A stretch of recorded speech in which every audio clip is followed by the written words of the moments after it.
à faire son exposé, puis comme d'habitude, on échangera sur le sujet. Merci à Dominique d'être venu. Merci Bertrand. Merci. À Saint-Dizier, d'avoir fait l'effort de venir à Saint-Dizier une nouvelle fois en tout cas. Ah oui, non mais moi je remercie d'abord l'assistance. Il fait un temps magnifique, vous avez vu là. Vous auriez pu me le faire que venir m'écouter, franchement. Hein. Mais enfin, j'en suis d'autant plus reconnaissant. Je suis toujours très heureux, je parle très sérieusement, de revenir à Saint-Dizier. Je le dis sans aucune démagogie. Je ne vais pas poser ma candidature aux prochaines élections. Je suis très content d'être parmi les bragards, parce que, et a fortiori ce soir, d'avoir à parler de l'argent, je vais y venir, dans une région qui a puissamment contribué à l'argent de la France et que le reste de la France a ruiné entre-temps. Voilà, je veux dire, je n'oublie jamais que ces quelques régions, c'est un Corse qui vous parle, je suis un Corse pervers, c'est-à-dire amoureux des pays du Nord et de l'Est. Et c'est-à-dire des deux régions qui ont fait la fortune de la France industrielle pendant 2 siècles. Et les régions maintenant les plus abandonnées socialement. Voilà, je ne vais pas m'attarder, vous connaissez le sujet mieux que moi. Donc je suis comme toujours très heureux de me retrouver là parce que je sais que les mots ont un sens ici. On n'est pas là à se faire plaisir entre bobos.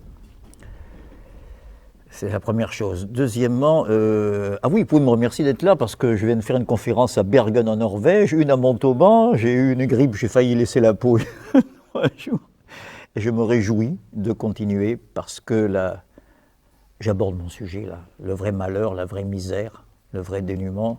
J'habite dans une maison de retraite en banlieue parisienne, pour rien vous cacher, dans 18 mètres carrés, je suis très bien, c'est pas une Goualante, j'ai jamais été si bien. Et je me bats pour que tout le monde ait de l'argent, donc je ne fais pas l'apologie non plus de la sobriété heureuse, croyez-moi. Mais j'apprécie énormément le fait d'être sollicité pour faire une intervention quelque part, le vrai malheur. Je regarde mes pauvres compagnons dans la maison de retraite où je suis, vous imaginez ce que c'est des cas sociaux. Hein. Abandonnés par la famille, par les amis, à qui personne ne demande de faire une conférence ici ou là. Et le malheur, c'est ça, le vrai malheur, la vraie misère. Je dis ça parce que je commence par la vraie misère, et je vais donc parler déjà de la vraie richesse. La vraie, c'est que un des rares avantages de la période de crise que nous vivons, c'est qu'on peut mettre ces concepts à plat.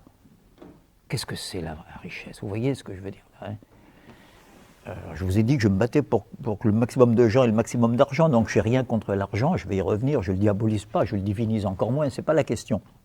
Mais enfin, vous avez abordé ce thème, sans argent, qu'est-ce qu'on veut dire? Il y a une richesse qui apparaît et qui est récente historiquement. C'est fin 18e siècle qu'un Jean-Jacques Rousseau peut dire, je reviens à ce qui fait la complicité qui nous a réunis au début, Bertrand et moi, c'était autour quand même de la figure du grand Jean-Jacques, parce qu'il est connu pour le contrat social, et je sais si c'est important pour avoir un peu être à l'origine de ce qui est peut-être de plus fondamental dans des institutions, y compris lorsqu'elles sont bafouées.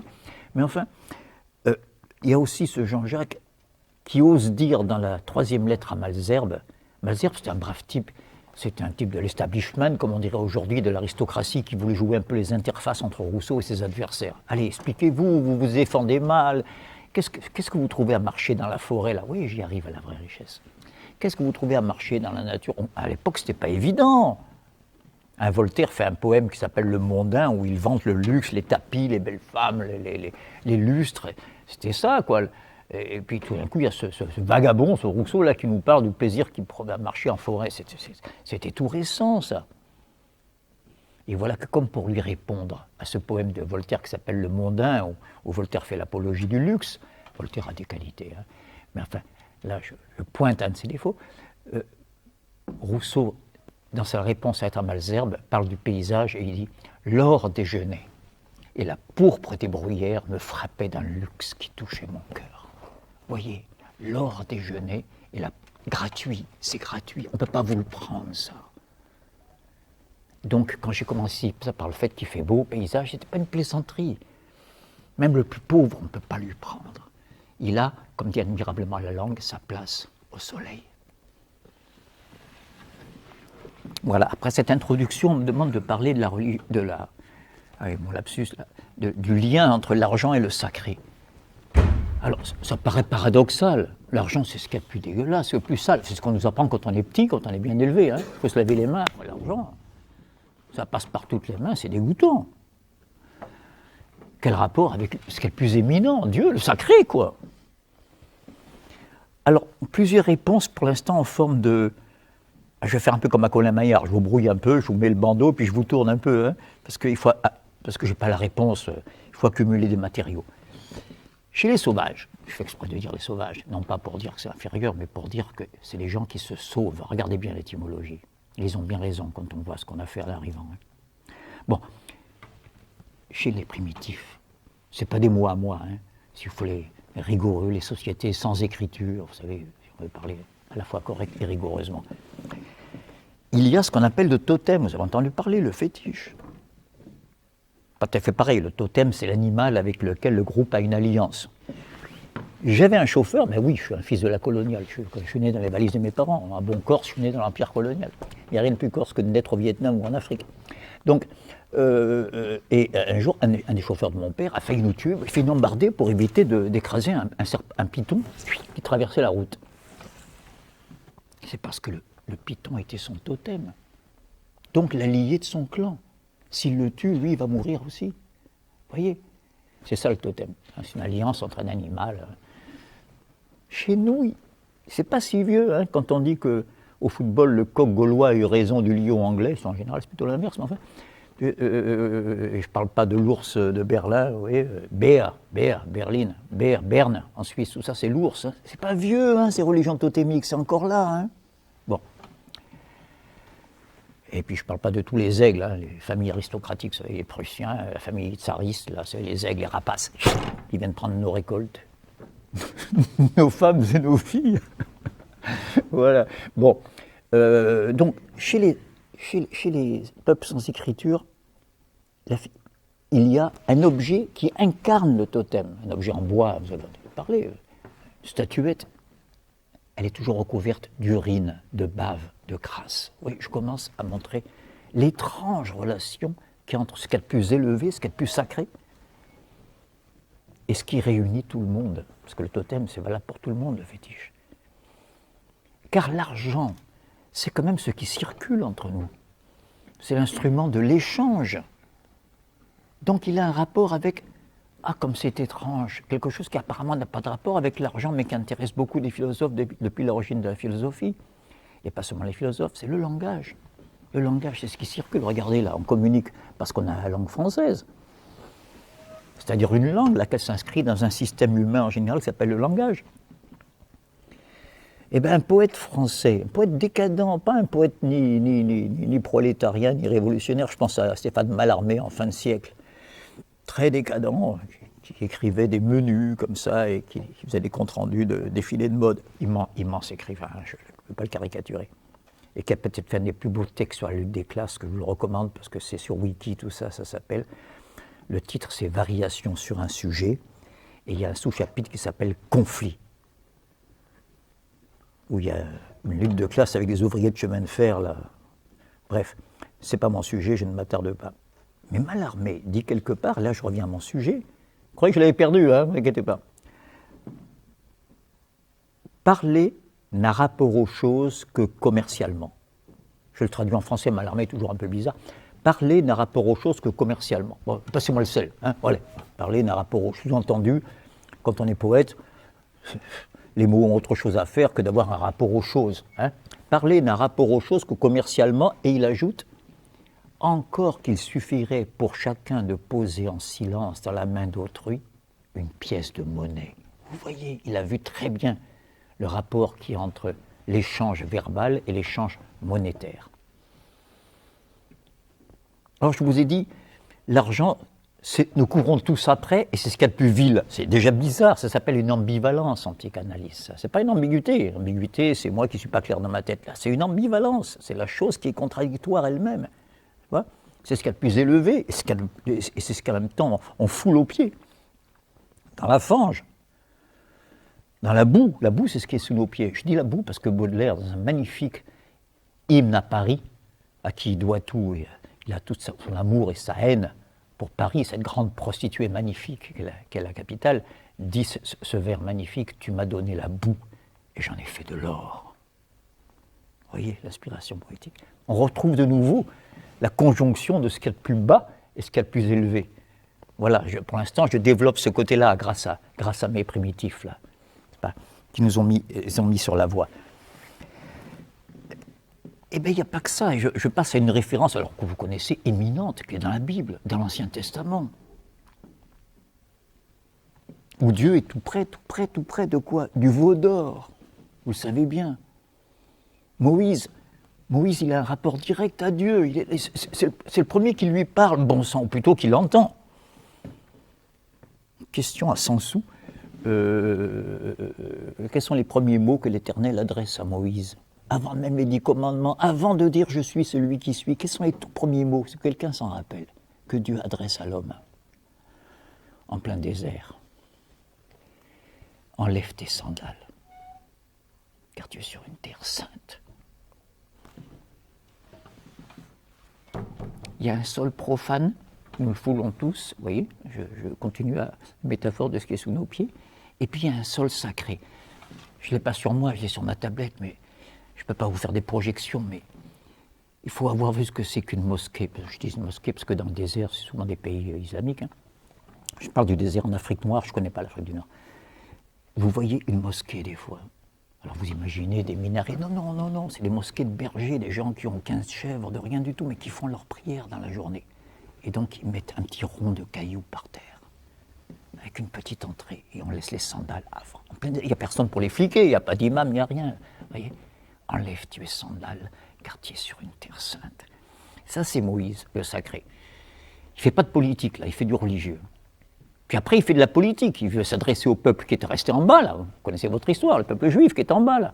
Il s'aperçoit qu'ils sont en train d'adorer quoi? Le veau d'or. J'ai rien inventé, vous voyez que c'est notre sujet. L'argent, il est sacré. Je quitte le sacré et je vais à l'argent.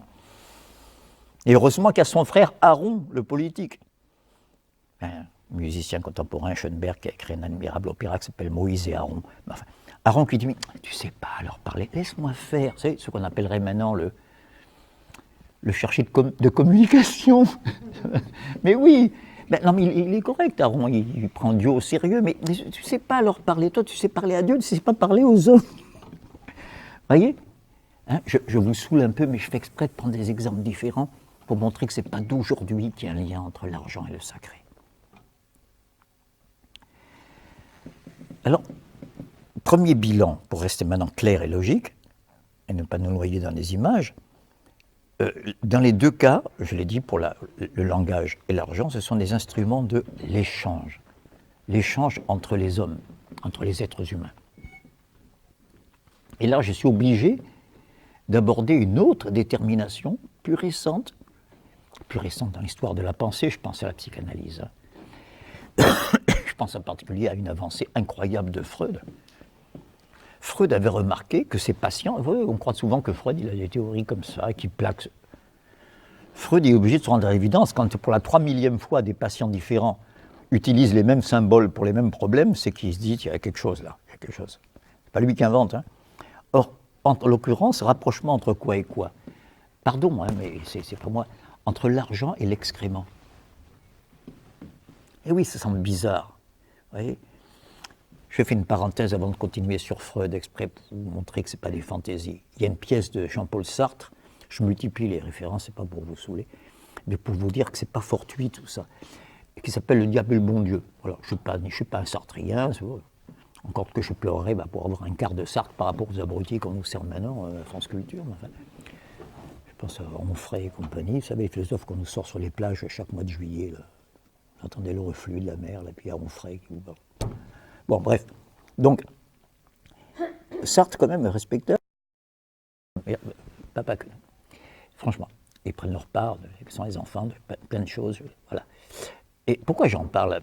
La personne qui s'occupe du nourrisson, c'est ça qui compte pour le nourrisson, on s'en fout, lui, que ce soit ma vraie mère, tout ça, qu'est-ce qu'il s'en fout? Par contre, il y a des phases, n'est-ce pas, de la libido, pour parler en termes psychanalysés. Il y a la phase anale, la phase orale, etc. Bon, on est tous passés par là. Pardon de plonger un peu dans la clinique, mais enfin, c'est notre histoire à tous. Et il y a un stade, vous savez, où le nouveau-né commence à contrôler les muscles de l'excrétion, les sphincters, n'est-ce pas? Donc, à partir de là, c'est rigoureux, vous savez, j'ai l'air comme ça, mais de m'égarer, on est en plein dedans. À partir de là, il peut pour la première fois refuser ou accorder ce qu'on attend de lui. Faire son petit rot ou autre chose, enfin, il peut, vous voyez, il n'est plus une espèce de truc qui est, je sais pas, où il arrive des tas de choses dans son corps qui ne dépendent pas de lui, il peut commencer à contrôler.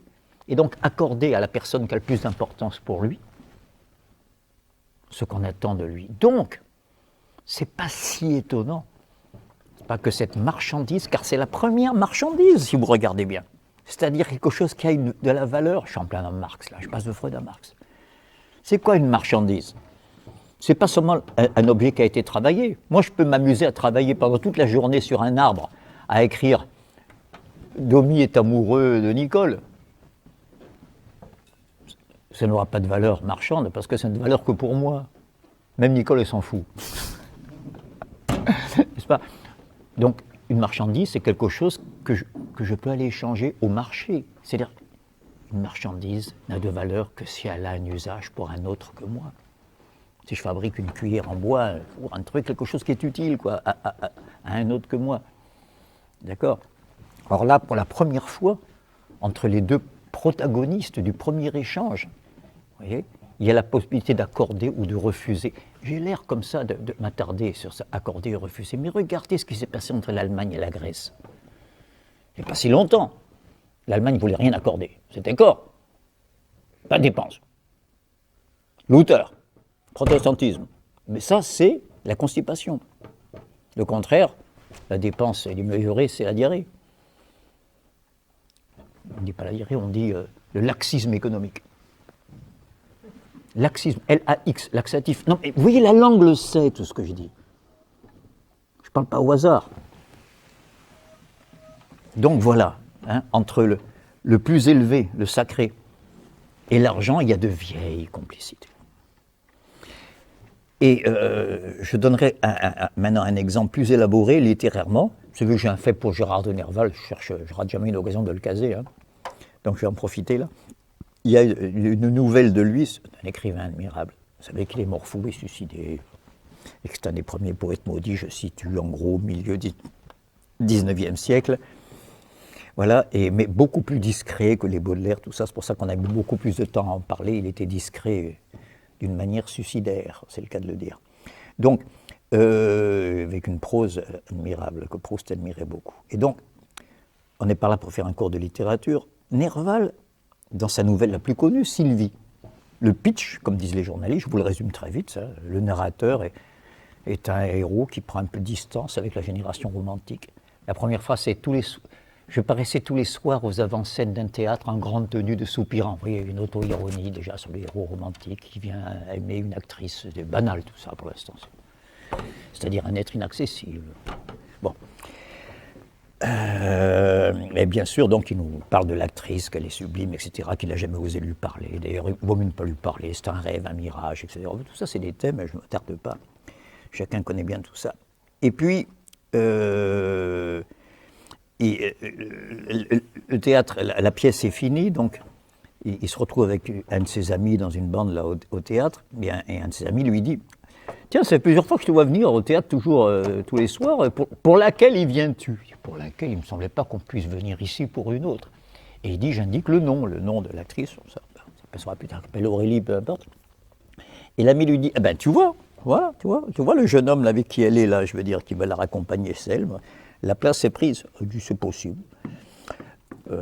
Celui-là ou un autre, il fallait bien qu'un hutin, et celui-là me paraît digne d'avoir été choisi. Alors l'ami un peu étonné, et toi? Oh, moi, c'est une image que je poursuis et rien de plus. Vous voyez? Or, il dit, en parlant de l'homme avec qui elle est, c'était un jeune homme, visiblement de l'aristocratie, avec une figure pâle et nerveuse. C'est le héros romantique, c'est un peu tuberculeux à l'époque. Il jetait de l'or sur une table de whist. Oui, comment on y arrive? Whist, c'est le bridge un peu de l'époque. Hein. Il jetait de l'or sur une table de whist et semblait le perdre avec indifférence. Non seulement il me prend la femme, mais il a plein de pognon, il a plein d'or. Qu'est-ce que je vais m'aventurer là-dedans? C'est injouable.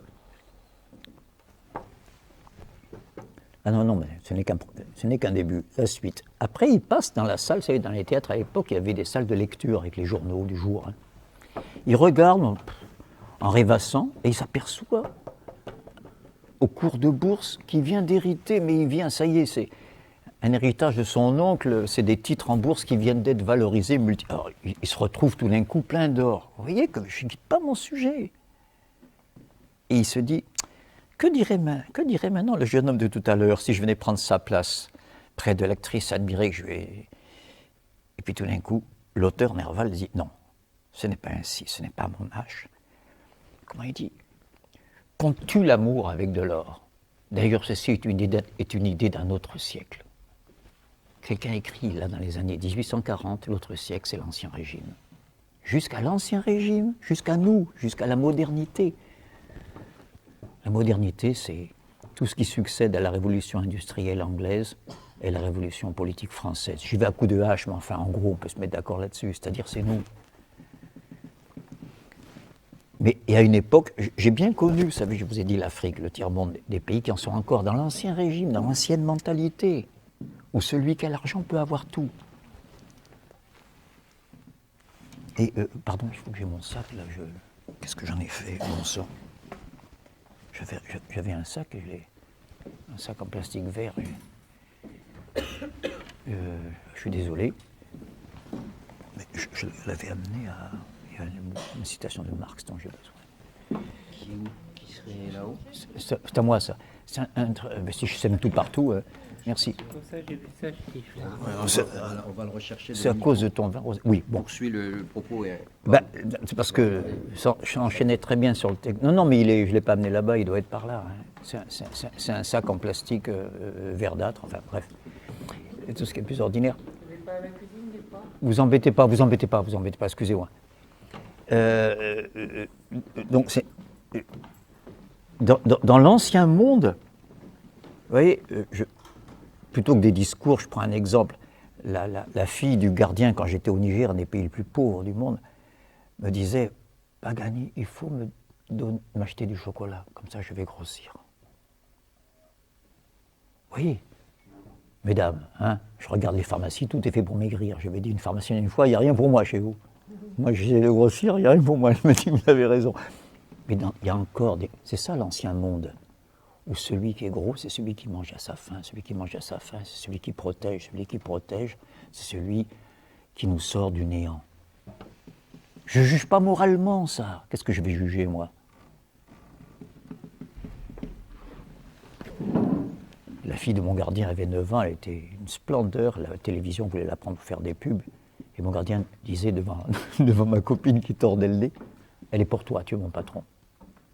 Quand elle sera plus grande, c'est toi qui vas l'épouser. Pour lui, c'était un bon papa, il voulait sortir sa fille du néant, qu'elle épouse un blanc, qui est gentil, voilà. Sinon, elle va épouser un marabout qui en a déjà épousé 7, et qui, bon, bref. Je ne fais pas un dessin pour la suite. Je suis en train de rappeler quoi? Que quand Nerval, en bon modernon, ce n'est pas ainsi, ce n'est pas à mon âge qu'on tue l'amour avec de l'or. D'ailleurs, ceci est une idée d'un autre temps, qui me dit aussi que c'est... C'est gentil. Oui, merci. Qui me dit aussi que cette femme soit vénale. Voilà, fin de citation. N'est-ce pas? Vous voyez, hein, l'argent peut sacrer l'amour. C'est pas loin tout ça, hein, je veux dire, c'est un triangle. Hein. Il y a même une religion qui a dit que Dieu est amour, quand même. Vous voyez, c'est pas loin. C'est cette religion à laquelle Bertrand a fait allusion tout à l'heure, n'est-ce pas, où le principal personnage va jusqu'à chasser les marchands du temple en disant, les traductions sont un peu pudibondes, ne faites pas de la maison de mon père une maison de trafic. À mon avis, c'est pas cette phrase un peu laborieuse, il a dû dire, faites pas de la maison de mon père un bordel, un souk, je ne sais pas comment il a dû dire, mais quelque chose comme ça, quoi. N'est-ce pas? Et dans le même évangile, on dit, vous ne pouvez pas adorer à la fois Dieu et Mammon. Alors là, les deux sont là, Dieu et l'argent. Mammon est une personnification de l'argent, n'est-ce pas? Comme Moloch, la statue d'or de Moloch. Voilà. Donc, vous voyez, il y a bien un ancien monde, un ancien testament et un nouveau monde. À partir du moment où il y a d'autres valeurs, n'est-ce pas, que celle qui est basée sur le rapport de force et l'argent, hein, il est clair que notre ambivalence s'explique un peu mieux. Voilà, je ne veux pas monopoliser la parole, j'ai essayé d'agiter des matériaux qui ont l'air un petit peu éloignés les uns des autres, mais il y a une extraordinaire homogénéité.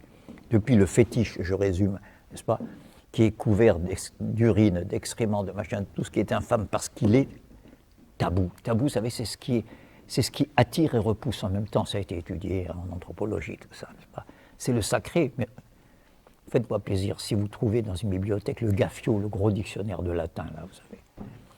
Regardez au mot sacer, qui est donné sacré chez nous, S-A-C-E-R. Regardez les traductions. Vous avez tout et son contraire. C'est sacré, c'est repoussant, c'est inquiétant. Vous voyez, il y a tout ça. Mais voilà, s'il y avait...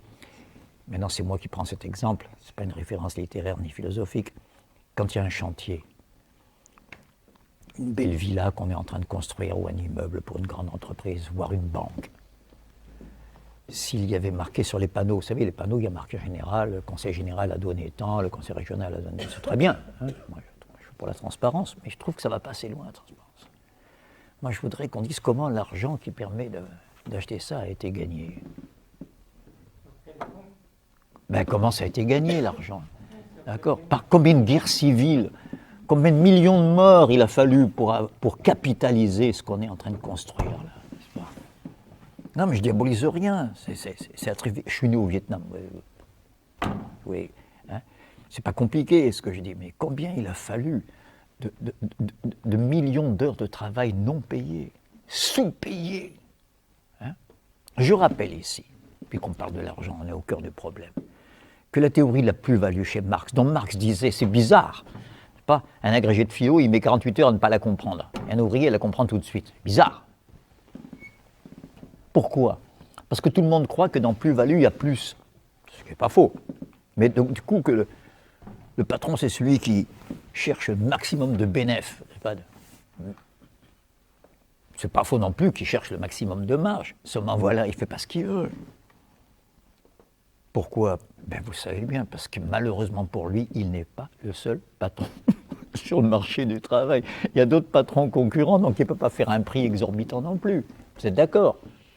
Donc son curseur ne peut pas aller à droite indéfiniment pour calculer le prix. Donc il faut qu'il le ramène sur la gauche, en fonction de la concurrence.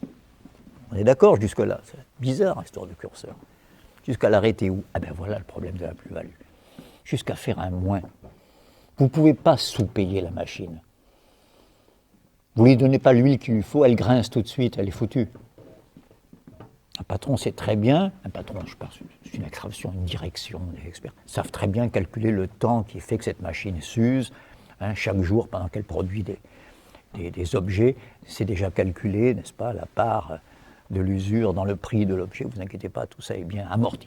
Bon, et depuis le 19e siècle, on sait très bien faire tous ces calculs. Donc, c'est pas de ce côté-là que je veux faire un bénéfice. Si je prends 500 tonnes de coton, et si après je les fais passer à l'usine et j'obtiens 500 tonnes de chemises, je présuppose, ça n'arrive jamais, qu'il n'y ait pas de copeaux, qu'il n'y ait pas de perte, pour simplifier. Bon, 100 tonnes de chemises. Si les 500 tonnes de coton m'ont coûté 1000 francs et les 500 tonnes de chemises, je les revends 1500, vous me direz, ben c'est normal, c'est qu'entre les deux, il y a eu du travail. C'est clair. Et donc, les 500 francs en plus, ben, c'est la valeur du travail. Oui, mais si je donne à l'ouvrier les 500 francs, j'ai fait une opération nulle.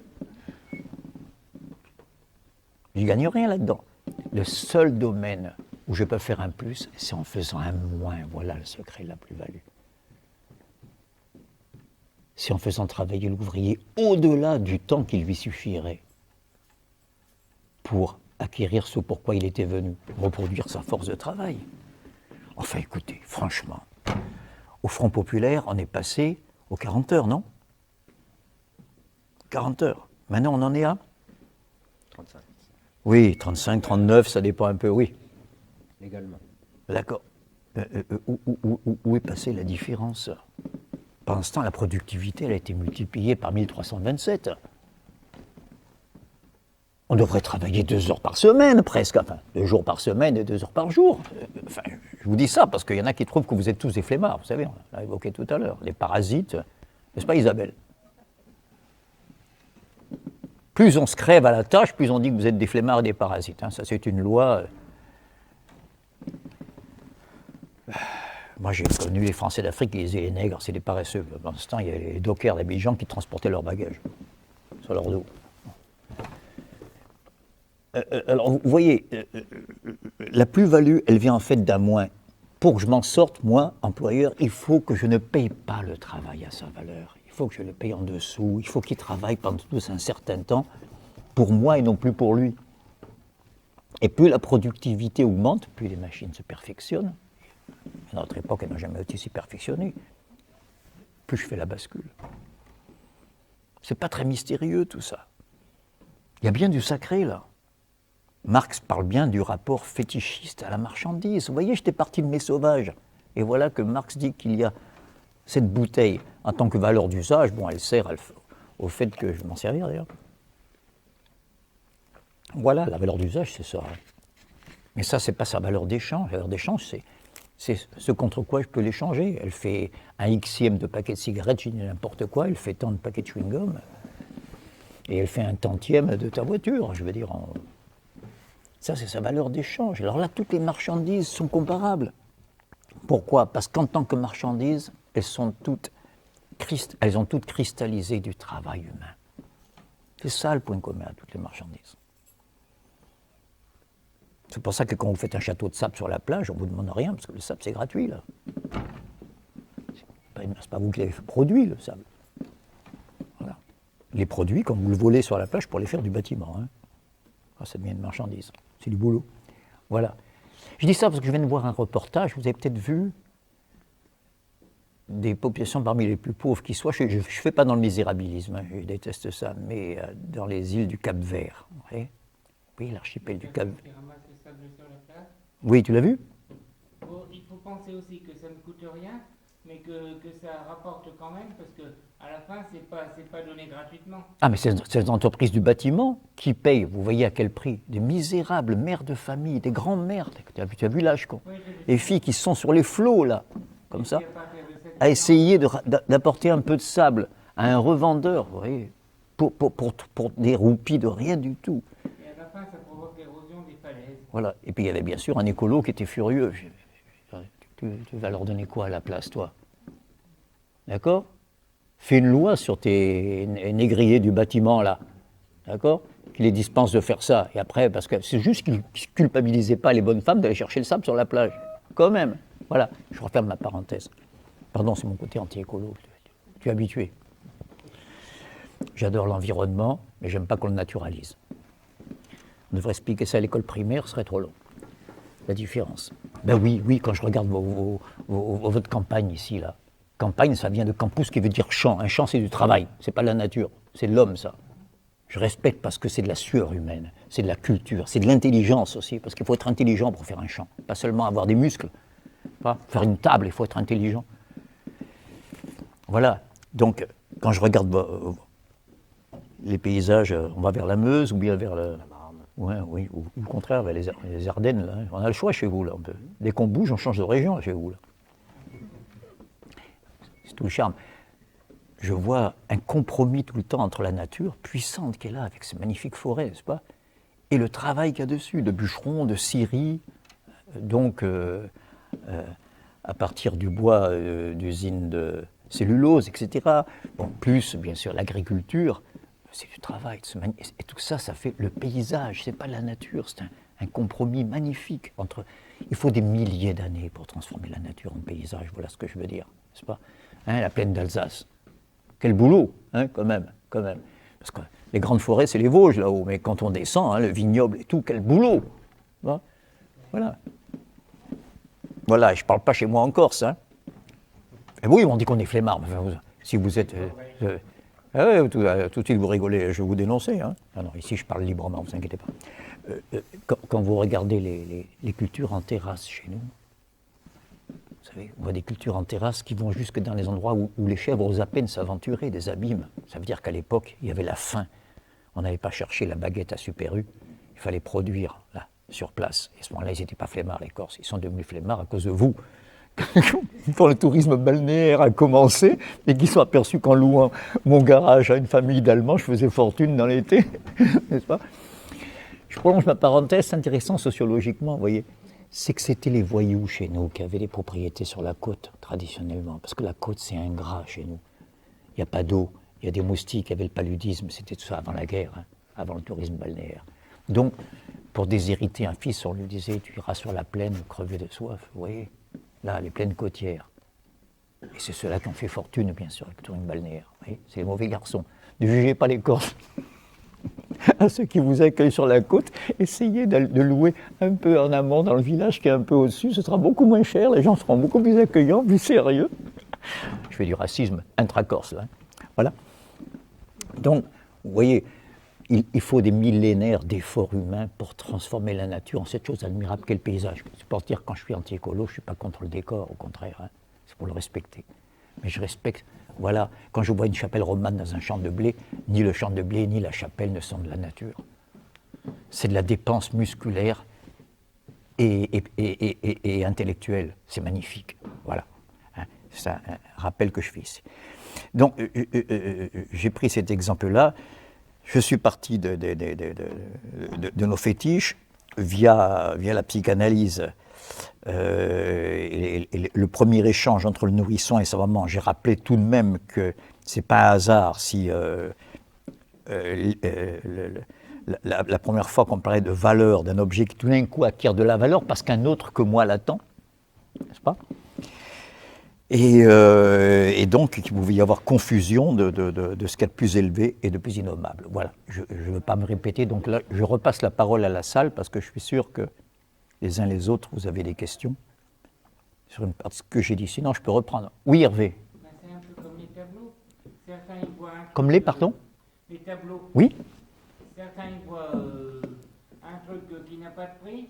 Pour moi, un tableau, c'est de la toile de la peinture et un petit peu de sueur de la part de la personne qui l'a peint. Tout le reste, c'est de la spéculation capitaliste. Ni plus ni moins.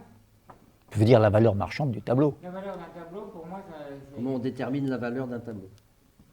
Pour moi, ben, après, il y en a qui mettent des prix... Non, mais la question que tu voudrais que...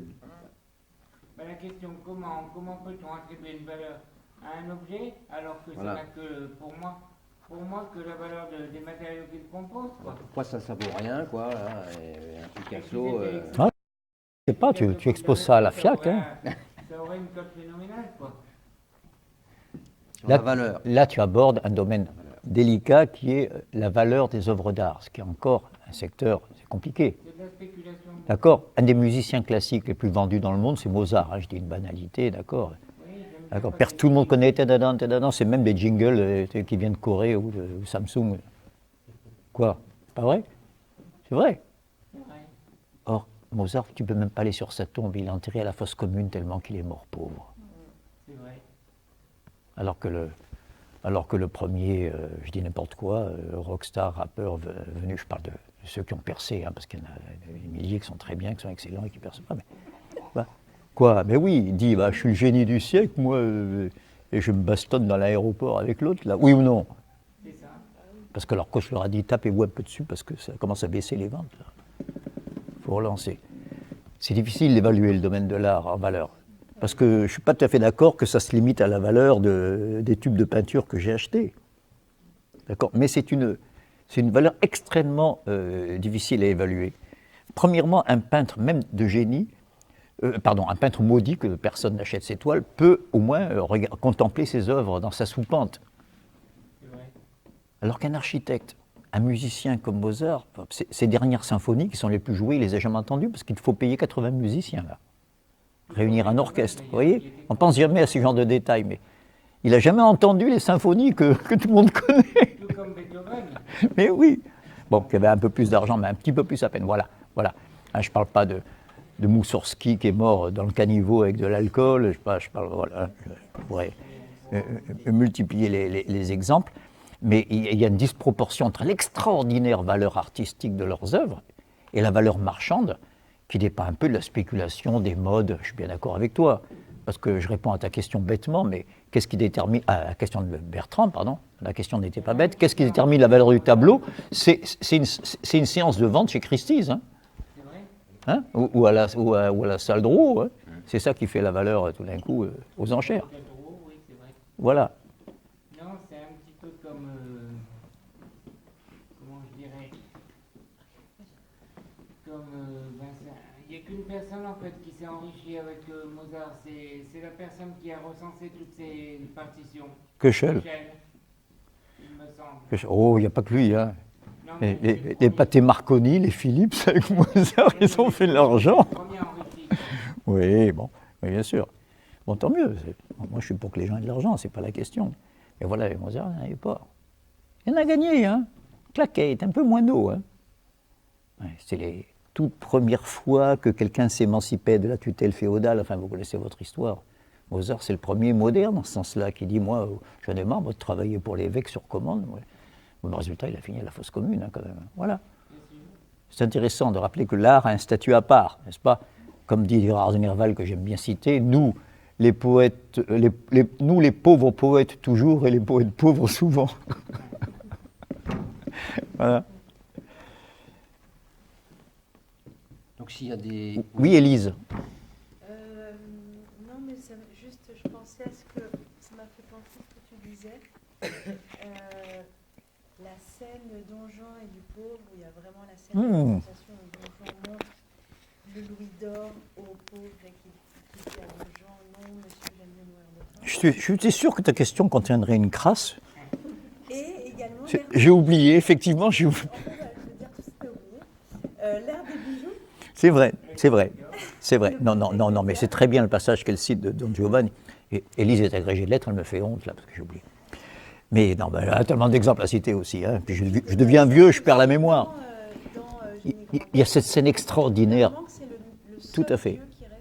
Tout à fait, tout à fait. Donc, dans le Don Juan de Molière, avant que Mozart ne mette sa musique sous forme de Don Giovanni, ce chef-d'œuvre des chefs-d'œuvre, à un moment donné, Don Juan a l'air d'être un cynique, quelqu'un qui s'en fout de tous les principes des hommes et de Dieu, n'est-ce pas? C'est même pour ça qu'il sera à la fin il dissoluto punito, le libertin puni, n'est-ce pas? Parce qu'il faut qu'il y ait une fin morale. Or, à un moment donné, ils sont attaqués dans la forêt. Hein? Il était avec le frère de Donna Anna, je crois, hein, à ce moment-là. Oui, c'est avant qu'ils se fassent attaquer voilà. qu'ils rencontrent le pauvre. Voilà, il y a le pauvre et ils sont attaqués dans la forêt par des brigands. Je commence par là d'abord, parce que là, il sort l'épée. Là, il retrouve la fonction du noble qui justifie, un des rares trucs qui justifie le noble, qui vient pas secourir celui qui est attaqué par des brigands, etc. Mais il y a surtout la scène du pauvre. Tu veux nous la résumer? Elle est extraordinaire. Oui, il dit quelle est ton occupation parmi les arbres? Et le pauvre dit c'est de prier le ciel tous les jours pour les gens de bien qui veulent bien me donner quelque chose. Lui répond il ne se peut donc pas que tu sois bien à ton aise. Ça veut dire Et oui. il veut lui démontrer l'efficacité de la prière parce qu'il prie et il est pauvre. Et donc il lui dit ah, je m'en vais te donner un louis d'or pourvu que tu jures. Et là, le pauvre n'arrive pas. Ah, il est terrible. Il dit si tu renies Dieu, je te donne une pièce d'or. Ouais. Sadique, hein? Alors que la petite Charlotte dans l'acte 2, c'est vrai que la religion est sacrée, ça s'est vendue directement, elle a dit Topé-là, on va se marier. Et le pauvre l'ermite, impossible. Ah non, Et Don Juan s'énerve, il dit tiens, prends, te dis. Il n'y arrive pas, il n'y arrive pas. Voilà, merci Élise pour cet exemple. Il y a le commandeur et la statue du commandeur aussi dans la même pièce, il me semble. Oui, mais là, il n'y a pas question d'argent, sinon que c'est son père quand même.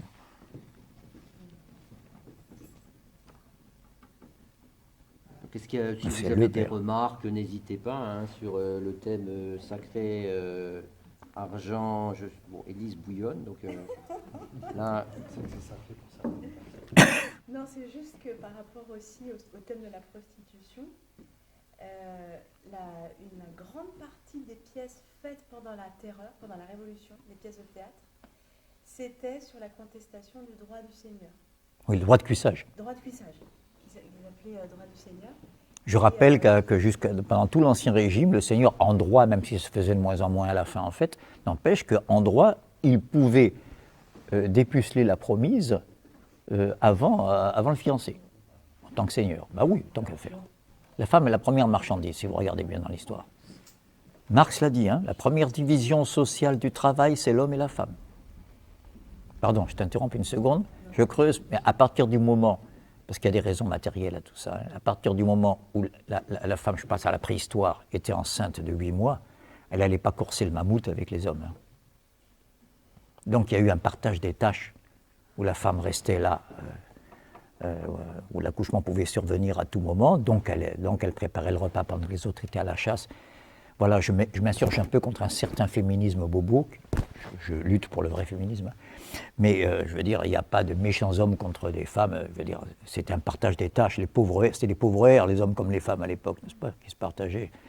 J'ai vu ça en Afrique aussi, vous savez, quand vous voyez la saison sèche dans le Sahel, tous les hommes partir à 500 km au sud, vendre leurs bras et leurs jambes dans les plantations de café et de cacao, dans les pays où c'est un peu plus arrosé. Et il n'y a plus que des vieillards et des enfants et des femmes dans les villages.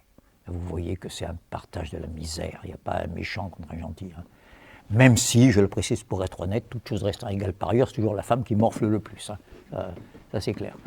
Chez les pauvres comme chez les riches. Donc, je veux dire, ils ne pouvaient pas courser le mammouth, et donc il y a eu la première division du travail qui passe par la division des sexes, dont Marx dit que c'est la première division du travail qui est à l'origine des classes sociales. C'est quand même pas loin chez Marx. Voilà, je le rappelle quand même au passage, hein, pour rendre justice. Je te rends la parole, pardon. Non, juste pour dire que c'est vrai que dans la littérature, voilà, que le dieu argent, c'est représenté par le noble qui a tous les droits et tous les... Ça, c'est ce que j'appelle l'Ancien Régime, c'est la valeur de l'Ancien Régime. Ceux qui ont fait du latin savent que boni homines, les mauvais élèves traduisent par les hommes bien. Non, ça veut dire les gens qui ont du bien. Enfin, les aristocrates, les patriciens, comme on disait à Rome, et ils étaient divinisés. Les citoyens grecs sont des dieux par rapport aux esclaves. Et si vous regardez bien, le jeune Marx a analysé ça quand il a étudié le mythe de Prométhée, le titan, vous savez, celui qui est allé chercher le feu pour faire tourner les fonderies de Saint-Dizier. Non, je plaisante à peine. Mais oui, mais c'est ça le feu. Hein. C'est le feu de l'intelligence, des lumières, en même temps, qui fait fondre les métaux. Donc, c'est très intéressant de voir ça. Le fait que, dans la mythologie grecque, les titans sont en conflit avec les dieux. Hein. Ça s'appelle la gigantomachie, c'est représenté sur des tas de fresques. Donc c'est un peu ambivalent leur relation. Ils fabriquent des armes pour les dieux ils ne font rien par définition. C'est là qu'on voit que les dieux, c'est l'expression fantasmée des citoyens grecs non esclaves. Il y avait en gros, vous savez, un quart d'hommes libres et 3/4 d'esclaves, en gros. C'est beaucoup mieux traité qu'à Rome, je ne suis pas en train de faire... Enfin voilà. Donc, le rapport des titans aux dieux, c'est le rapport des gros bras, hein, du travail, de la force musculaire par rapport à ceux qui travaillent. Hein, qui travaillent. Platon, il travaille avec ses élèves, il enseigne. Mais les Grecs ont 2 mots pour travail. La crématistique, ce que je fais en ce moment avec vous, du vent. Oui, je dis du vent parce que j'oublierai jamais que ce sont des instituteurs africains, noirs de peau, qui m'ont appris la langue avec laquelle j'ai gagné ma vie, le vent. En tant que prof ou consultant. Voilà. Et le français n'était même pas leur langue maternelle, je leur rends hommage. Donc, ça s'appelle la crématistique en grec, ce genre de travail intellectuel, qui ne transforme pas la matière. Mais si je fais une sandale en tant que cordonnier, ça s'appelle la praxis, terme que Marx reprendra. Pas pratique, le même radical que dans pratique. Voilà, hein, c'est un rappel au départ. Autrement dit, les distinctions que fait Élise, vous les retrouvez dans la langue. Vous voyez, c'est très intéressant. Et il y a toujours, effectivement, une représentation des dieux, des gens qui ont du bien, pas, comme étant un petit peu au-dessus. Et finalement, après la Révolution, ça s'est poursuivi. Mais bien sûr. Pardon. Oui, Éric. Dans le Nouveau Testament, il y a la parabole des talents. Qu'as-tu fait de ton talent? En fait, où donc un riche, un maître, donne des talents au prorata de la valeur de... 3, il en donne, je crois. Voilà, de ces sujets. Et en fait, il bannit celui qui n'a pas fait prospérer les talents. Et donc, il y a une valorisation, en fait. On peut dire que l'argent, en fait, sert à créer de la richesse. Alors, ça peut être de la richesse individuelle ou de la richesse par le partage du travail, justement. Enfin, créer quelque chose qui permet de donner du travail. Mais d'où vient le talent? Ça, c'est une notion, enfin, dans le christianisme, C'est l'Ancien Testament, ça. Hein. c'est dans Matthieu et Luc. Et c'est vrai que Matthieu le reprend, tout à fait. Mais il y a déjà dans l'Ancien Testament, bien sûr, c'est judéo-chrétien. Ouais, c'est dans l'Ancien Testament aussi. Tout Et, à fait. Par contre, Tout à fait. en islam, par rapport au Coran, il y a le riba, enfin l'interdiction en fait, de l'usure. Parce que l'avenir ne nous appartient pas, il appartient à Dieu. On ne peut pas spéculer sur l'avenir. Mais c'est justement, enfin moi je pense que bon, l'argent c'est un outil, c'est un marteau. Un marteau, on s'en sert pour construire sa maison ou pour défoncer la gueule à son voisin. Donc l'argent n'est qu'un outil. Ensuite, donc pour certains justement, pour nous, c'est un besoin qui nous permet, enfin, c'est un moyen de vivre, on va dire, dignement. Pour certains, c'est un outil de pouvoir, donc pour régner. Et il y a deux notions en fait par rapport à l'argent à mon avis. Mais par contre, ce qui est intéressant au niveau de l'islam, c'est ce qui fait qu'on est dans une société financiarisée, où il y a 95% de flux financiers qui ne sont que spéculatifs et pas... Chez nous, là, vous voulez dire, c'était moderne, oui, c'est ça. Enfin, Tout à fait. Dans le monde actuel, 95%... Pas le monde restreint à l'Occident et à quelques... Oui, hein. C'est bien plus Oui, rare que ça, mais oui. ce que je veux dire, c'est 95% des flux financiers sont purement spéculatifs. Tout à fait. Il y a 5% qui correspond à du... Je vous interromps pour vous confirmer, mais 90% des échanges financiers des États-Unis, chaque jour, tous les mails, les machins, vous savez, les robots qui font se font avec quel pays, à votre avis? Quelqu'un le sait. 90% des échanges financiers des États-Unis d'Amérique se font chaque jour avec quel pays en premier? Avec la Chine. La Chine. Avec les îles Caïmans. Les paradis fiscaux. Voilà, c'est pour vous donner raison. Spéculation, c'est parasite. Voilà. Il y a un État fédéral qui permet de fiscaliser. Bien sûr. Ce que je veux dire, c'est que en fait, l'usure et la spéculation a permis en fait de créer des richesses qui ne sont pas en fait au prorata de la valeur de la terre. On sait par exemple qu'on... Vous attachez beaucoup d'importance à la terre, vous, hein? J'ai remarqué. Parce que nous sommes nourris par la terre. Et nous Oui, si vous voulez. Hein. Moi, je trouve qu'on est nourri par le travail de l'homme, surtout. c'est un cycle. Moi, je trouve qu'on est nourri surtout par le travail de l'homme, plus que par la terre. La terre, on la nourrit par le travail de l'homme. Non, on est nourri surtout par le travail humain. Parce que j'ai connu beaucoup de pays où la terre laisse crever les hommes. Non, mais je suis d'accord. Non, mais je vous le dis, j'ai connu beaucoup de pays, et qui existent encore, où la terre laisse crever les hommes. Je vous rappelle, comme j'ai dit tout à l'heure, par exemple, que le paludisme, qui est la plus grande cause de mortalité au monde, plus que les suicides et le sida, non mais je vous le dis parce qu'on commence à nous bassiner avec la nature, est inoculé par un moustique garanti bio.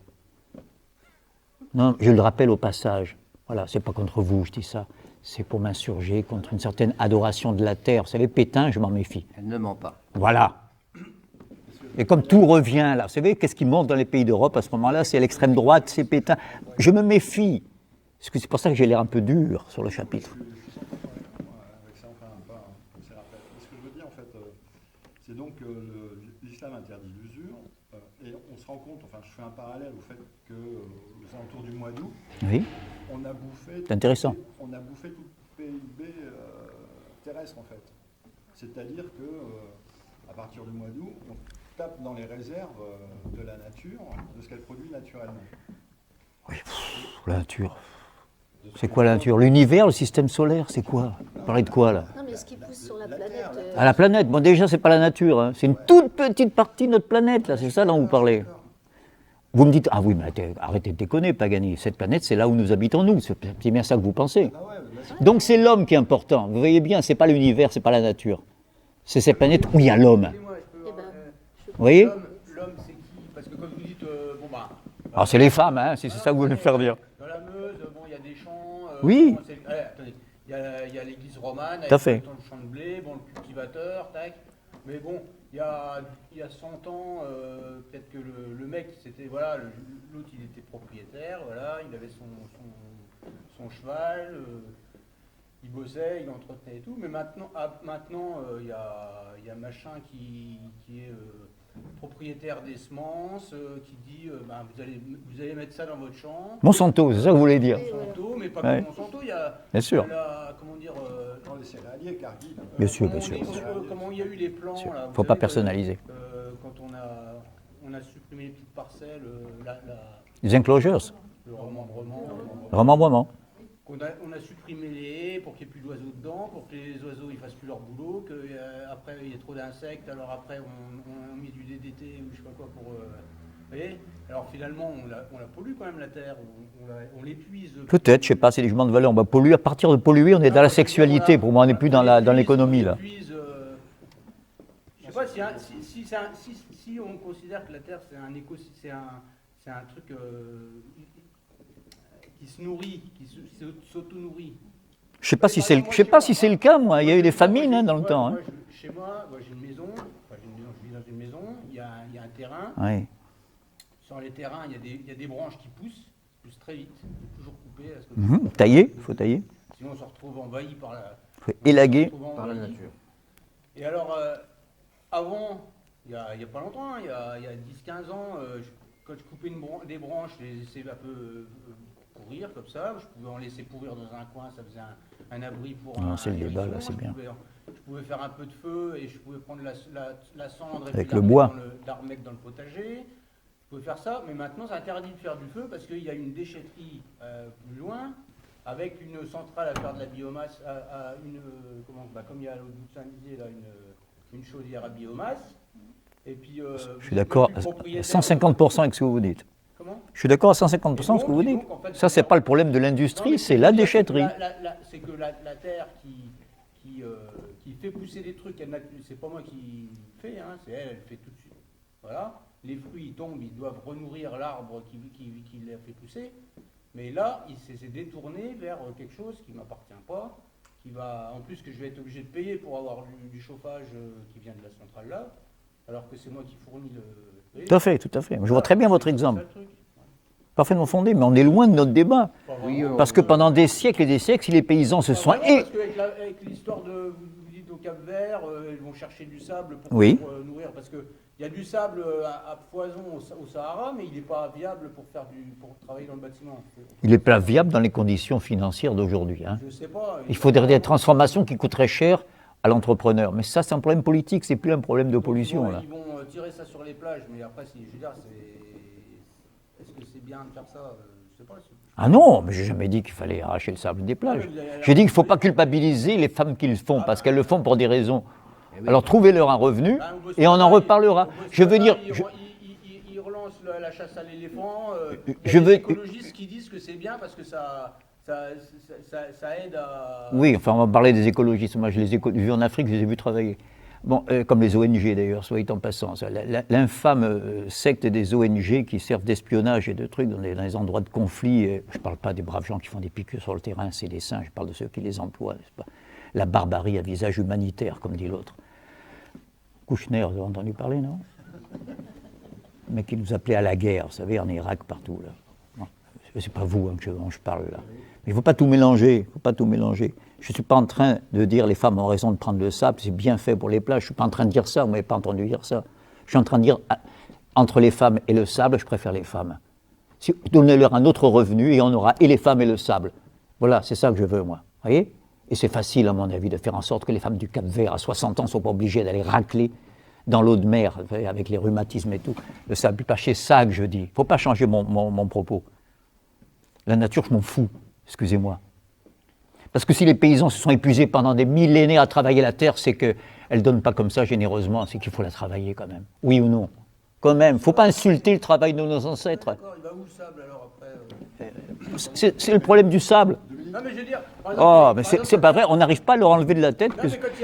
Mais il y a la guerre qui se prépare et vous me parlez du sable. Il y a la guerre qui se prépare là, vous voyez, contre les Russes et les Chinois et vous me parlez du sable. Vous parliez d'écrire votre nom sur J'aime Nicole sur un arbre. Oui. Bon, eh ben, personne après n'interdit. Vous dites que ça ne servira à personne, personne ne sera intéressé par ça, mais peut-être que... Sauf si vous trouvez que c'est un chef-d'œuvre. Il y aura quelqu'un qui va venir avec une paire de ciseaux, qui va découper votre écorce, qui va la revendre très très cher. Eh bien, grand bien lui fasse. Moi, je réclamerai rien. On partage, Dominique. Hein. Oui, pardon. Dominique, donc, suis assez d'accord pour dire que... La nature, c'est une création de l'homme, j'y reviendrai, ça vous surprend quand je dis Est-ce ça. qu'il ne faudrait pas, par exemple, une conscience, un sujet humain pour dire ça c'est la nature déjà? Mais exactement. Depuis quand on parle de nature? Depuis qu'on en est sorti. Il faut en être sorti de la nature pour parler de nature. Conscience d'être dans la Non, nature. mais on en fait partie, mais même la chimie la plus... On fait partie de quoi? C'est naturel quelque part. Elle est sortie. Ah, je suis content de vous entendre, parce que la moi, quand nature, j'entends c'est la dire chimie. ne mange pas ça, c'est chimique, comme si une banane, c'était pas chimique. Dans une banane, il y a du carbone, il y a de l'anhydride, et dans l'eau, c'est H2O. Non, c'est ce qu'on a appris. Dans l'eau, on n'a plus naturel. Qu'est-ce qu'on va séparer maintenant, ce qui est chimique et ce qui est naturel? La nature, c'est de la chimie. Et de la physique, bien sûr. Il y a des poisons. Il faut arrêter de fantasmer sur la nature, de faire le délire biologique.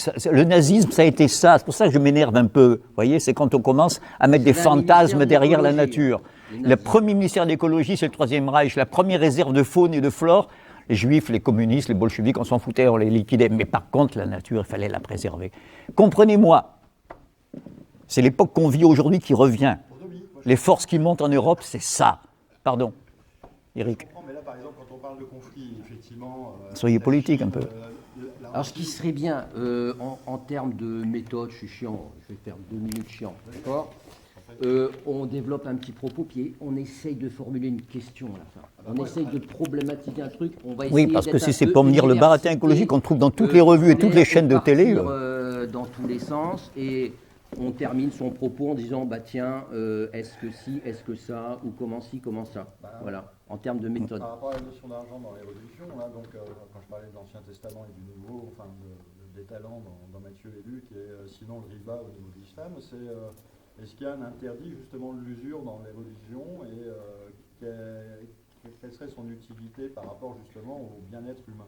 Tout à fait. Alors, Mais j'ai pas, est-ce que justement. c'est l'usure pour des gens Oui, qui ne sont pas... tout à fait. Tout à fait.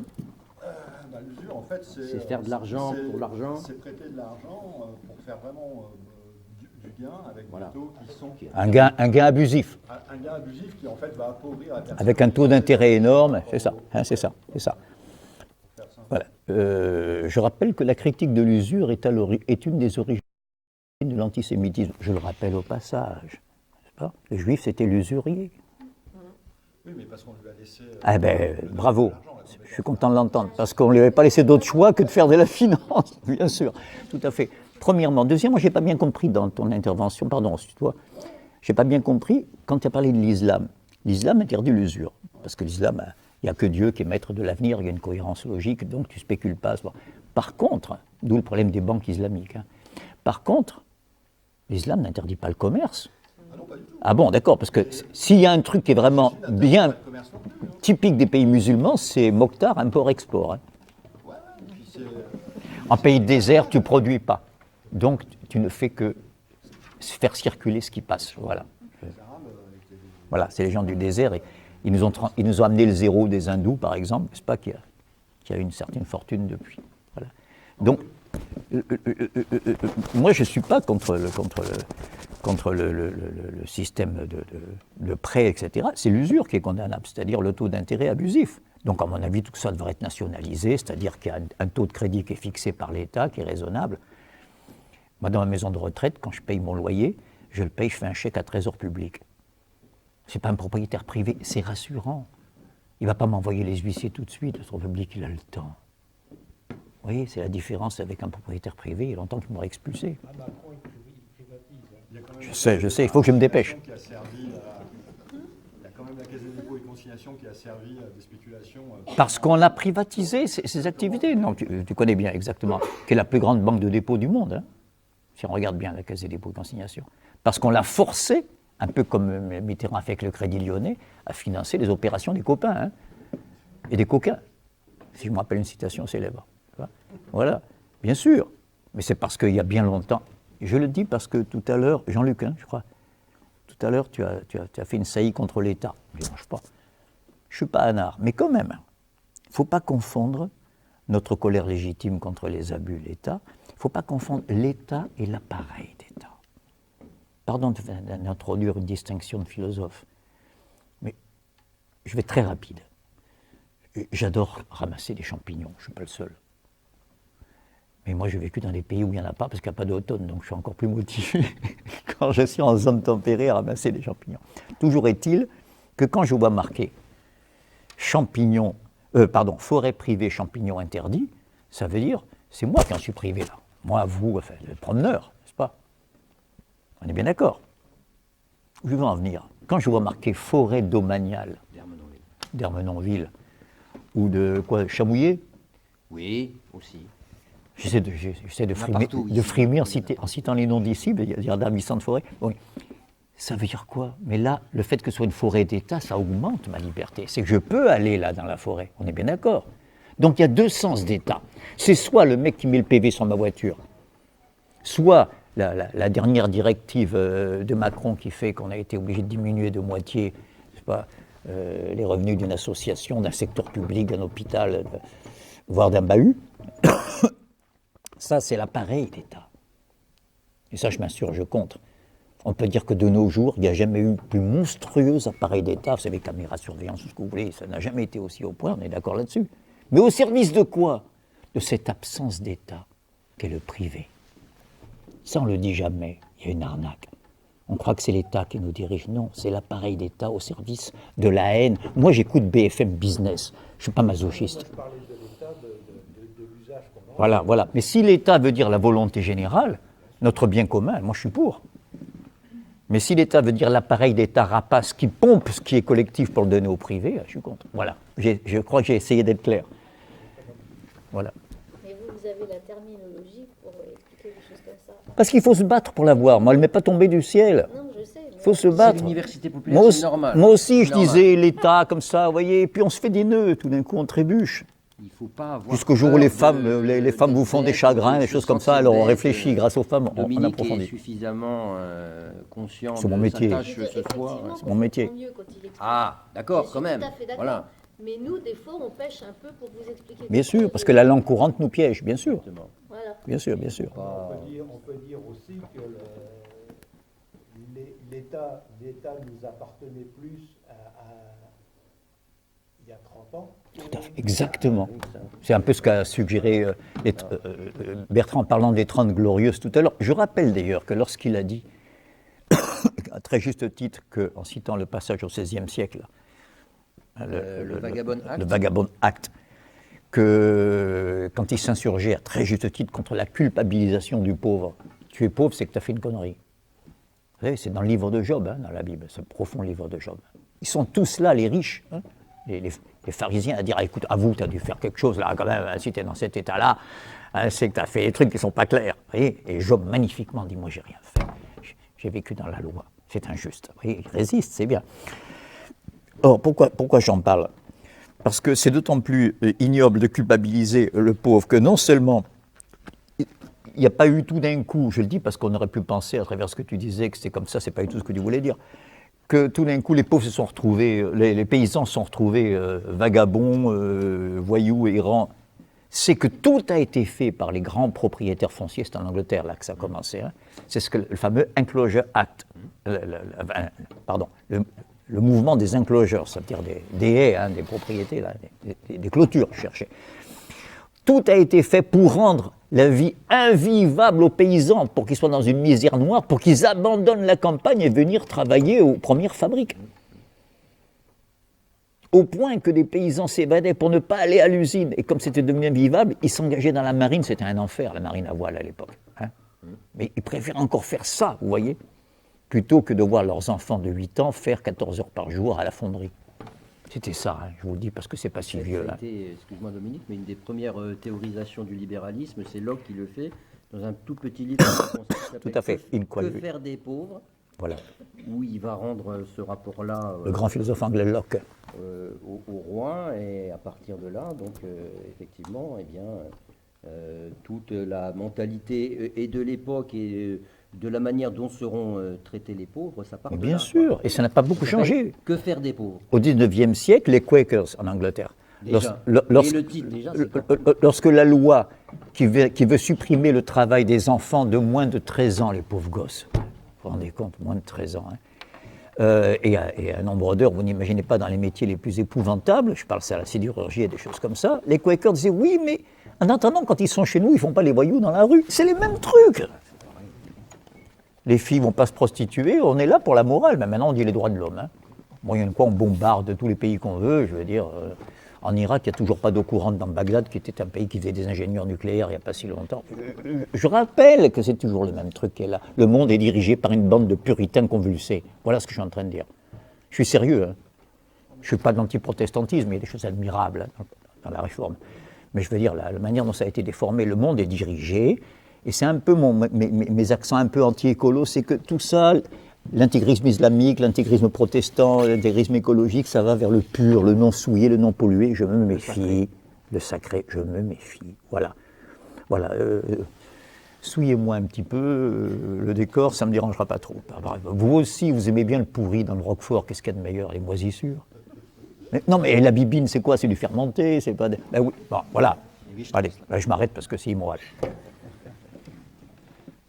Alors, est-ce qu'il y a d'autres remarques sur Dieu, l'argent? Déchaîné, Élise, t'as vu, hein?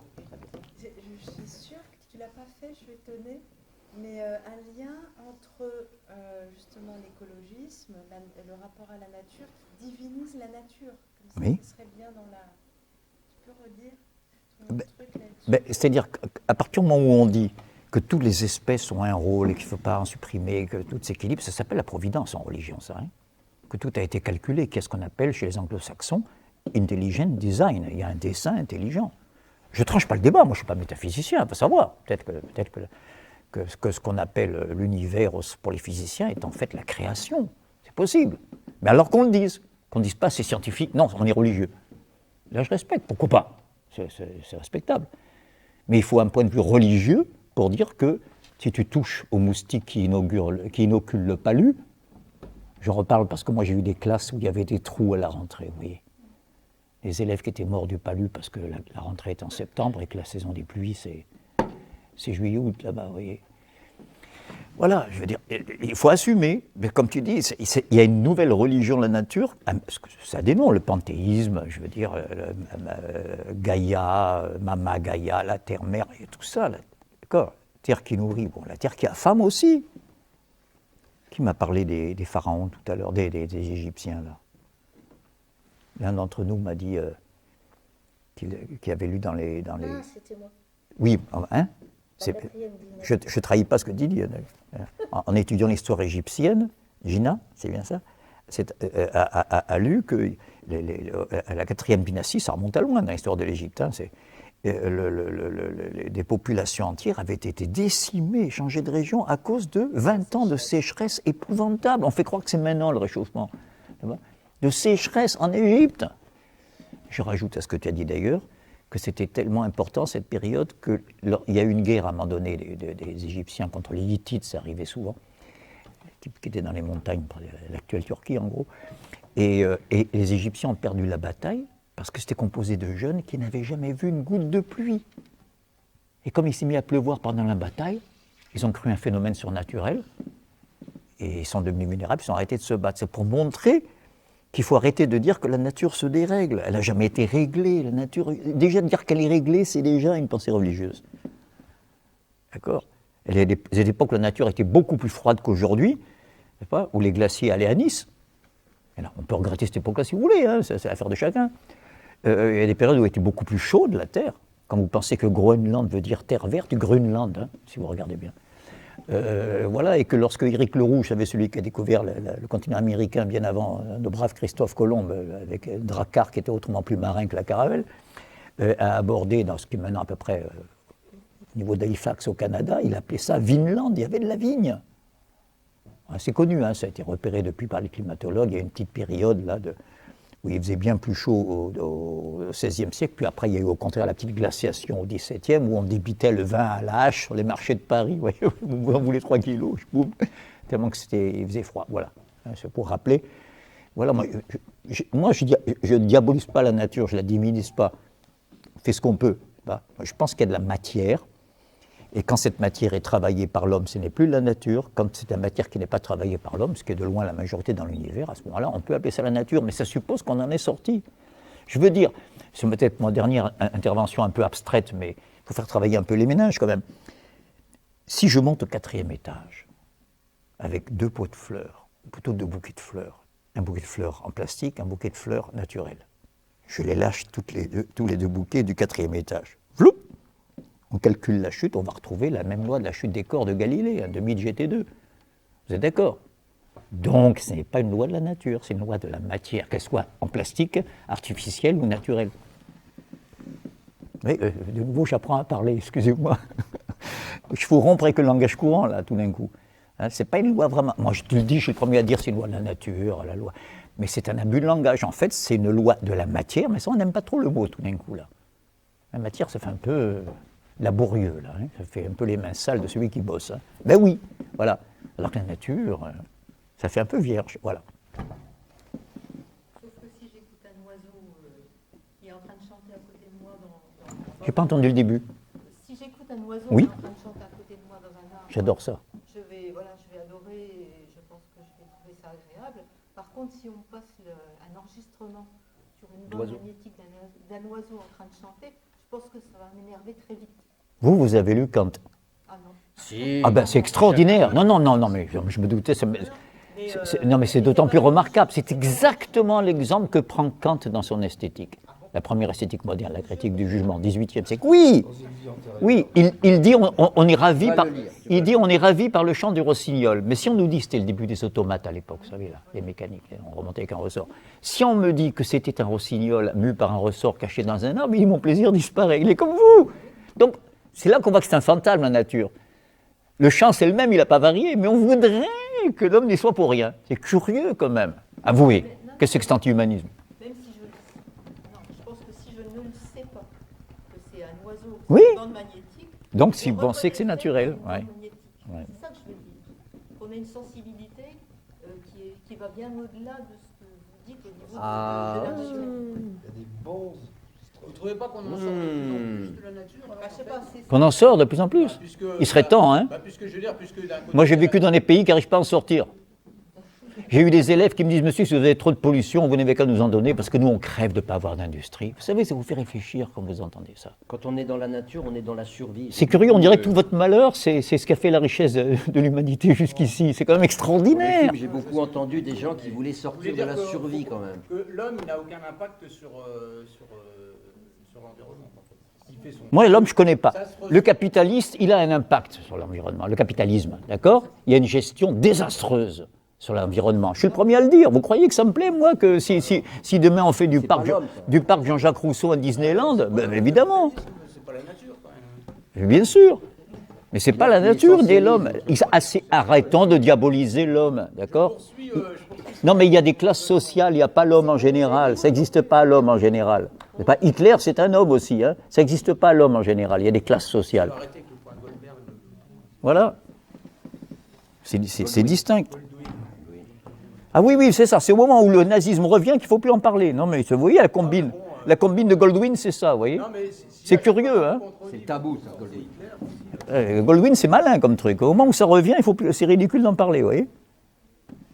Parce que celui qui pense que actuellement dans le monde, celui qui pense que c'est pas l'homme que le changement climatique c'est pas la patte de l'homme, c'est Donald Trump. Mais quel changement climatique? Il y a toujours eu des changements climatiques, ça vous ne comprenez pas. Il y a toujours eu, bien plus catastrophiques qu'en ce moment. Qui a créé le plastique et qui pollue toute Ah oui, vous passez du réchauffement au plastique, après on va passer au nucléaire, que les déchets, traitements. On s'en sort jamais avec l'écologie. On est toujours dans le malheur, vous voyez, c'est ça le problème. Donner un espoir aux jeunes, bon sang, c'est pas possible.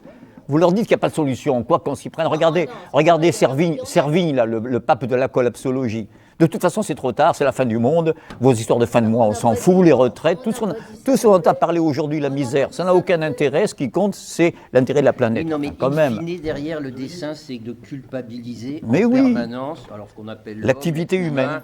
et notamment On peut trois dire grandes c'est une prise de notions qu'on conscience peut de certains nommer problèmes. Pourquoi l'humanisme, dire qu'on nous fait culpabiliser le progrès, Mais le vous ne progrès, m'écoutez pas, de toute façon. le progrès et l'universel. Voilà.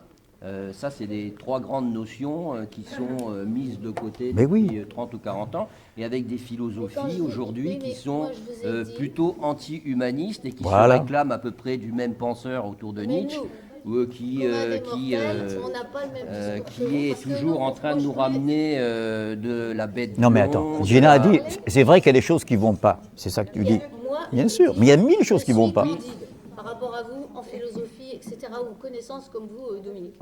C'est pas un Par contre, argument. Ça ne veut pas dire pour que moi. je suis idiote, que je ne peux pas capter plein de choses de ce qui se passe autour de nous, et c'est sur toute la planète, parce que je ne veux pas dire l'univers, la nature, je veux dire, on habite la planète Terre, et c'est celle-là qui nous donne à bouffer. Parce qu'il y a beau avoir le travail de l'homme, s'il n'y avait pas la Terre, on n'aurait pas à Tout bouffer. à fait. Et il n'y aurait pas les animaux, On est bien n'aurait pas à d'accord. bouffer non plus. On est bien d'accord. Marx a dit, jusqu'à nouvel ordre, on n'a jamais réussi à pêcher des poissons dans les eaux où il n'y en a pas. On est bien d'accord. Voilà. On sait bien qu'il y a des régions de désert où les gens, ils sont moins privilégiés que nous, mais ils ont peut-être du pétrole ou des choses comme ça, où le Niger, comme vous dites, c'est très très pauvre. Mais moi, Leur gouvernement du pétrole, Voilà. les gens, ils n'en ont pas. Voilà. Mais je veux dire par là que ça ne veut pas dire que nous, citoyens lambda, même si on n'a pas fait de hautes études, etc., on n'est pas capable de réfléchir, Tout à fait. de prendre en compte, Bien sûr. d'aller chercher nos petites C'est sources. même un devoir, bien en- sûr. en Bon apprenant sens, c'est la chose partout, au monde la mieux partagée. en apprenant partout et d'avoir une vraie prise de conscience. Parce que quand on nous montre un continent qui fait 3 fois la France de pollution de plastique, c'est bien l'homme, l'être humain, c'est quand même pas les singes qui ont inventé le C'est pas plastique l'homme. et qui Oui, mais foutent. c'est Mais c'est pas l'homme. C'est pas l'homme. Voilà, parce que moi, Tout à l'heure, je t'ai répondu, je t'ai dit, tu n'as pas de yacht. Moi non plus, on n'est pas en train de décharger en Méditerranée nos déchets. C'est une poignée de privilégiés qui font ça. moi je fais mon Il petit faut pas travail. dire ce mot-là, c'est tout. Moi je fais mon petit travail, je trie mon plastique. Moi aussi, je fais même du compost. Et après, Et je suis fière de moi, m'aperçois que et je c'est un m'en ciel fous si ouvert. les autres le font pas. C'est un Et je ciel ouvert en culpabilise Vous avez Malaisie. déjà vu Mais On moi m'a pas obligé à le je faire. culpabilise C'est pas. pas- Vous avez C'est pas déjà moi qui ai vu fait ça. où part le plastique. Et pourquoi? Il va où le plastique? C'est des mais c'est des boîtes. Mais moi je Mais fais mon en travail au en départ. Malaisie, ils vont nous renvoyer. En Indonésie aussi. C'est des boîtes qui organisent ça. C'est pas l'homme, c'est des boîtes. C'est une minorité d'hommes sur Terre. Mettre en des boîtes, c'est pas des. c'est Eh pas ben, des luttons singes, contre le c'est des capitalisme, qu'est-ce que vous voulez? Contre la gestion. singes du mot capitalisme. Ah ben oui, mais alors c'est contradictoire. C'est pas dit que je m'en fous. C'est pas l'homme, c'est la gestion capitaliste de la planète qui est désastreuse. Là, on est d'accord. Elles existent, ce sont des hommes. Bon, comme alors, elles. concrètement, il nous reste un quart d'heure et on essaye de remettre... c'est bien quand ça part en live. Hein. Oui, oui, oui. Voilà. Non, mais c'est bien, Ouais, c'est non, bien. mais ils discutent, là, ça, là. Donc, des on milliards sait... de mégots à Paris qui Vas-y, dis ton truc, là, et... Mais moi j'ai pas une conscience collective, j'ai la mienne quoi. Mais c'est pas un enfer, Paris. Il y a jamais autant de gens qui rêvent de visiter Paris. Oui, moi non plus, j'aime pas le tabac mouillé, ça va, on est d'accord. Bon sang, il y a d'autres problèmes. Hein. Le capitalisme, c'est nourri par l'homme. C'est pas... Ah, j'ai jamais dit que ça venait des figuiers. Hein. C'est l'homme qui... C'est ce qui affame l'homme. C'est ça que tu veux Ils dire? veulent pas qu'on dise C'est- l'homme. il y a femme, l'homme. Il faut pas De certains hommes, pourquoi vous voulez tout de suite, vous voulez me culpabiliser que le capitalisme? Ah ben alors, moi j'y suis pour rien, capitalisme. Qui profite à quelques-uns. Toi non plus, t'es une victime, moi aussi. Alors ça va. C'est ça? Un truc tout Ou pas? con. Moi j'étais patron, Ou j'étais c'est l'homme, salarié, c'est moi, c'est elle, c'est... etc. Je discutais avec un ami, bon, parce qu'on dit souvent, en France, c'est enculé de patron et feignant de salarié, tu vois, c'est souvent cet antagonisme qui est mis en place culturellement. Ce qui est paradoxal quand tu vois que la Chine, pays communiste, est le plus capitaliste au monde en ce moment. Si on veut, mais l'État intervient en Chine, hein, c'est pas capitaliste La ça. terre est socialisée, L'État intervient pour la monnaie, la monnaie, pour la machin. la Oui. monnaie nationale. Ils utilisent, en fait, ils utilisent. Moi j'écoute BFM Business, ils détestent l'État comme les anarchistes, les capitalistes. Hein. Le BTF, il ne faut pas lui parler de l'État, c'est des règlements, c'est des machins, c'est des douches pour tes ouvriers, ça va pas, c'est la dépense. Ce que je veux dire, c'est que le capitalisme, c'est pas quelque chose qui est né comme ça, c'est nourri par l'homme, par la nature de l'homme. Par certains hommes, pourquoi l'homme? Par certains hommes. Partie de la nature de l'homme. Par, alors, je pourrais dire l'homme protestant, ça a été étudié déjà, c'est pas apparu en Angleterre, mais oui. C'est-à-dire l'homme qui produit et qui ne dépense pas. C'est pas n'importe quel homme. Je suis corse, moi. En catholique, on flambe, nous. On achète une Cadillac parce qu'on a fait travailler 3 femmes à Marseille. Voilà. J'exagère, pas moi. Je passe d'un extrême à l'autre. Hein. Je passe de Paul Getty au voyou corse. Hein. Non, mais c'est pas l'homme, c'est des abstractions. Avec les abstractions, tu fais rien. C'est comme si tu disais les Français, il y a Pétain, il est français, De Gaulle, il est français. C'est pas la même France. La résistance et la collaboration. Donc certains hommes ont comme course le capitalisme Ouais. pour le pouvoir, à mon avis, pour dominer l'autre et puis asservir l'autre, et puis minimiser la force de l'autre. Ils s'en servent jusqu'à maintenant parce que c'était la force de travail. On sait aussi que l'esclavage a été supprimé en même temps que l'industrie s'est développée. Hein. Et si on fait un rapport, donc t'as pas l'air de trop aimer Pablo Servigne, mais il dit, bon, en fait, nous, si on a envie d'avoir notre confort actuel, c'est c'est 200 esclaves qu'on aurait à notre disposition. Oui, je connais par cœur, j'ai vu sa thématique. Il s'en fout de l'esclavage complètement. Quand on fait des comparaisons comme ça, il n'a pas vécu en Afrique, lui, hein, ça se voit. Hein. Je sais qu'il s'en fout, mais il fait un parallèle. Mais c'est un bobo, tu as vu comment il est habillé? Quand tu vas prendre des leçons de Servigne? Le mec, il te parle de l'Apocalypse en rigolant. Attends, je ne prends pas de leçon de Servigne.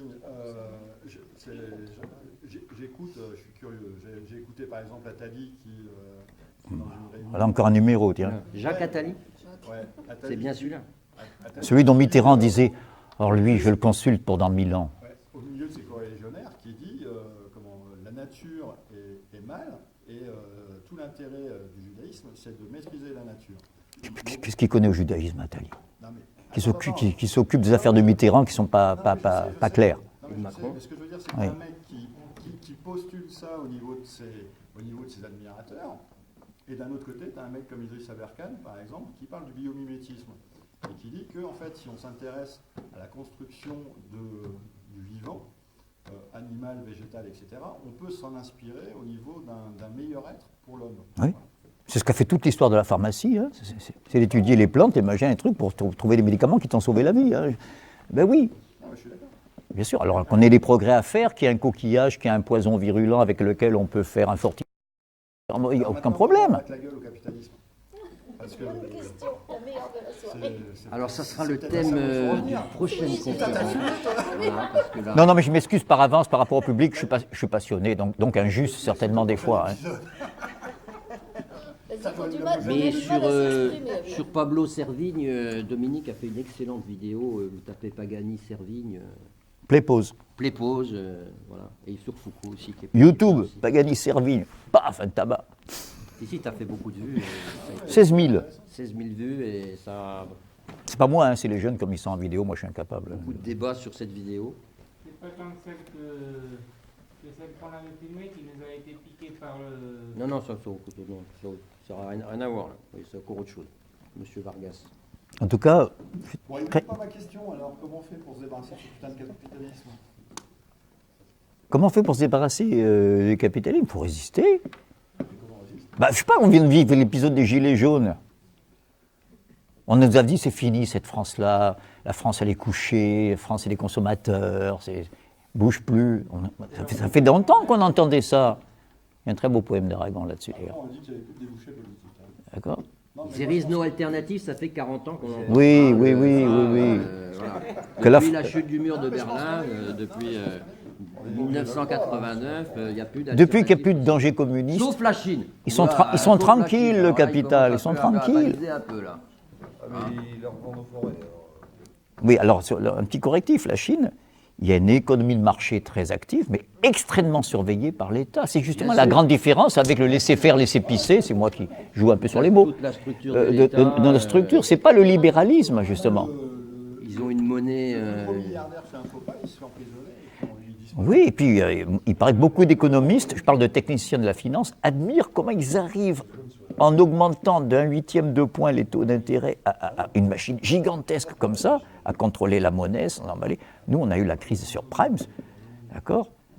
Je veux dire, c'est tout juste, il n'y a pas eu le bank crush, comme on dit. Hein. Je veux dire, on a évité de peu que les fous se précipitent sur les trottoirs pour aller rechercher leur compte en banque. Ça avait commencé avec la Bank of Scotland, si je me rappelle bien. Ça a été vite jugulé. Hein. Vite jugulé, vous savez comment? En mettant des milliers de milliards de dollars, en jetant des milliers de tonnes de pétrole sur le brasier, quoi. C'est ça qu'on fait. Je ne sais pas comment ça va se terminer, mais...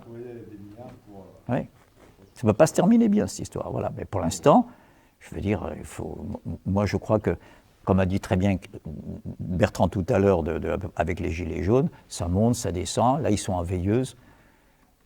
Oui, À la place du patronat, je ne serais pas rassuré. Pour Je garder serais pas l'histoire, rassuré, comment ça oui. marche, hein, c'est pas bon. Ah oui. On croyait que c'était fini, puis paf, ça revient. Vous savez. On croyait que la révolution s'était terminée. Ce qui s'est passé en La restauration, 1888. non mais Louis XVIII, la restauration, tac, c'est jugulé, le retour le roi, l'Angleterre finance, l'Autriche gère politiquement, déjà, hein, les Allemands politiques et l'Angleterre financière, déjà à l'époque. C'est pas encore les États-Unis, mais c'était ça la Sainte Alliance. Hein. La revanche sur la Révolution française. Et puis paf, en 1830, ça repart, les Trois Glorieuses.